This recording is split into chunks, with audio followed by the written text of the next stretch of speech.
It might sound a little odd, but the idea of fitness does not have a clear definition. Many of us talk about fitness without really understanding what it means.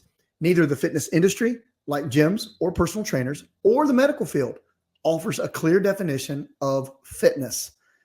The same issue comes up with the word health. So we've always tried to define health, but we're surprised to find out that both terms, health and fitness, are often used by a lot of gyms, personal trainers, in medicine, by online influencers, and there's no universal agreement on what these things mean.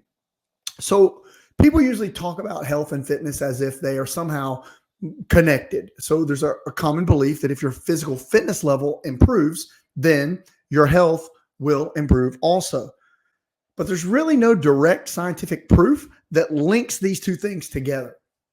The human body is always active and changing. So it's constantly balancing the process of breaking down, which we call catabolic, and building up, which is what we call anabolic. This happens in your blood clotting system. So for example, your body keeps making and breaking down blood clots to keep your blood flowing smoothly without causing any blockages in your arteries. Your body also keeps adjusting other things like your pH balance, blood gases, hormone levels, electrolytes, and fluid levels. And these changes happen through these catabolic and anabolic processes. So our health depends on the right balance between these two states: catabolic, breaking down; anabolic, building up. To understand this, we again define catabolic as anything that breaks down the body and anabolic as anything that helps the body to grow back. So if you look back to our ancestors, when they were gathering food, there were times when food shortage was a problem. They worked hard to get food. This caused a catabolic state. This sounds bad, but studies show that during these times, a lot of DNA repair happens in the body. This tells us that a catabolic state is an essential part of health. It's not something to avoid. So knowing this, you should include catabolic and anabolic processes in any definition of health that we can come up with. So health can be thought of as being free from disease, dis-ease, and maintaining a balance between breaking down and building up in the body. So given the lack of a clear definition from the fitness and the medical worlds, we suggest defining health as a physical state where there is no disease, and the body keeps a balance between catabolic and anabolic states.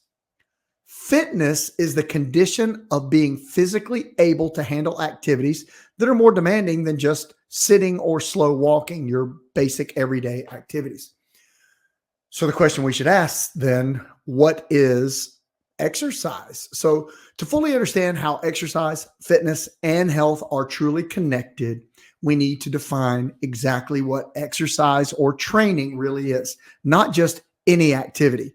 So the difference is that exercise or training is a specific activity aimed at making the body adapt in a positive way to improve fitness and health. Now, general exercise has the potential, obviously, to cause some positive changes in fitness and health, but it can also have negative effects. So here's our definition of exercise based on what we know. So exercise is an activity that leads to positive changes in the body, enhancing fitness and health without causing harm during the improvement process. So there are thousands of activities that people think of as exercise, from walking to running to doing calisthenics, lifting weights, doing boot camps, practicing yoga, whatever it is that your thing is. But many of these activities would not meet a true definition of exercise because they don't cause the body to adapt in a way that significantly benefits fitness or health. So some of those might even harm the body if it's done continuously. So for this reason, we need to exclude things like jogging or running from being considered true exercise. This might be disappointing, especially if you're somebody that enjoys doing those things, but choosing running as your main form of exercise is very, very risky. So studies have found that 60% of runners get injured in an average year, with one injury happening for every 100 hours of running. The damage from this running often shows up after 15 to 20 years, such as when runners who started in their early adulthood reach their 40s and 50s, and then they struggle with knee pain when climbing stairs or shoulder pain from bone spurs when they lift their arms. So you definitely would not want to start something like this deconditioned in your 40s. Now, those are gradual issues that would arise from doing activities that are too strenuous too often, and it prevents the body from maintaining that balance between breaking down, building up. Even mild activities can be problematic. So, for example, let's say that you play tennis for many years and then you develop osteoarthritis from the thousands of repetitive movements of the shoulder and the elbow. So even though the weight of the tennis racket is light, any highly repetitive activity can cause wear and tear that will eventually overwhelm the body's ability to heal and repair itself. So these types of activities, if done too often, tend to cause problems much, much sooner.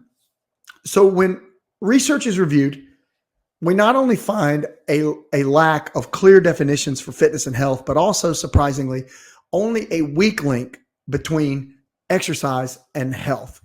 The reason is many people think that athletes are healthy because they're fit.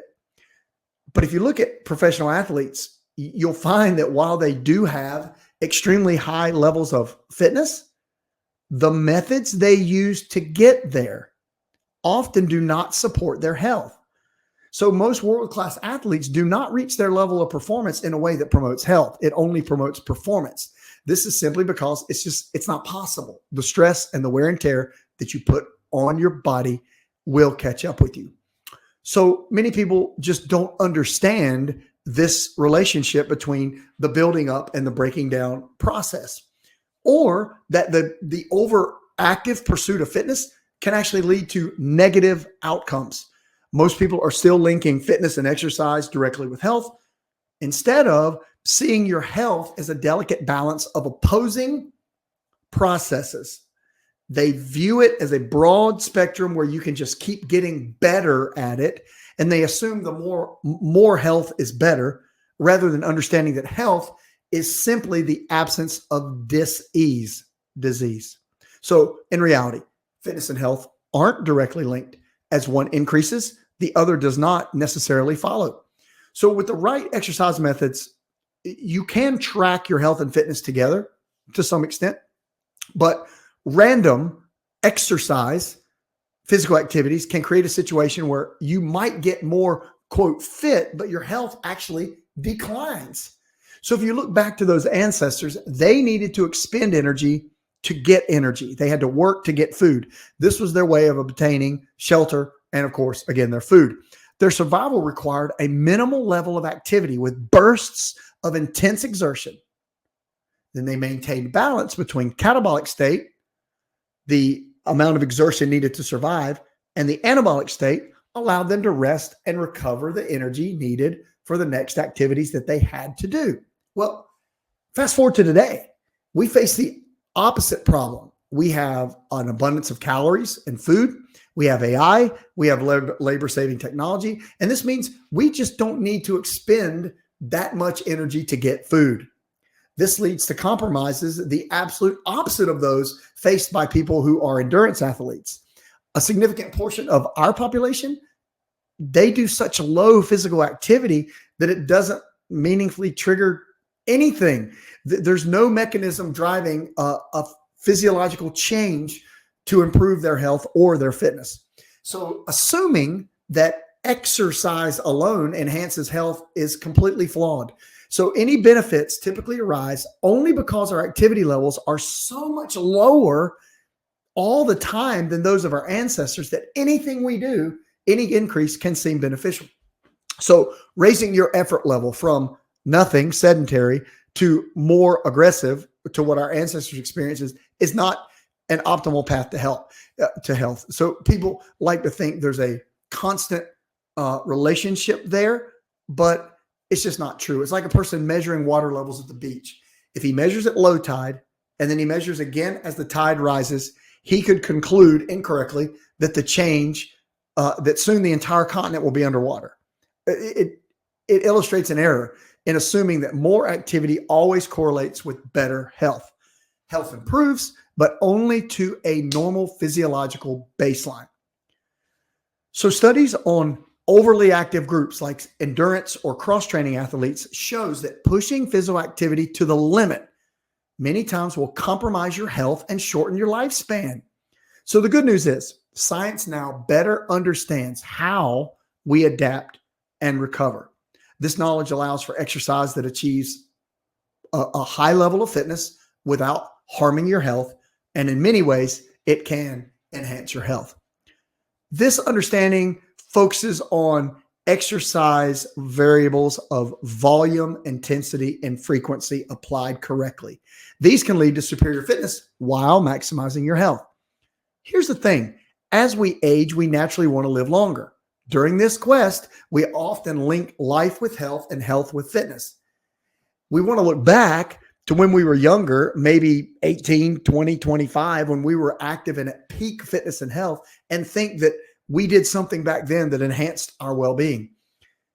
But you got to understand that these people, people now, that until about 25, your body's naturally getting stronger every year due to natural growth. In the future, though, as lifespans potentially expand well into the hundreds, the challenge is now going to be to maintain function and health. And to do this, we got to learn to exercise in a way that creates positive changes in your body and your muscle mass without the wear and tear associated with modern approaches to fitness, which can get a little crazy. Our goal should shift from enduring as much exercise as possible to requiring just enough to get the benefits. Then we improve our chances for better health and a longer life. So this is our mission on this channel. I'm glad you're on this journey with us. I'm Alan Branch from Fitness One Training Systems. Hey, thanks for watching. If you want to see more videos like this, please like, subscribe to our channel, comment if you have any questions. I look forward to seeing you in the next video.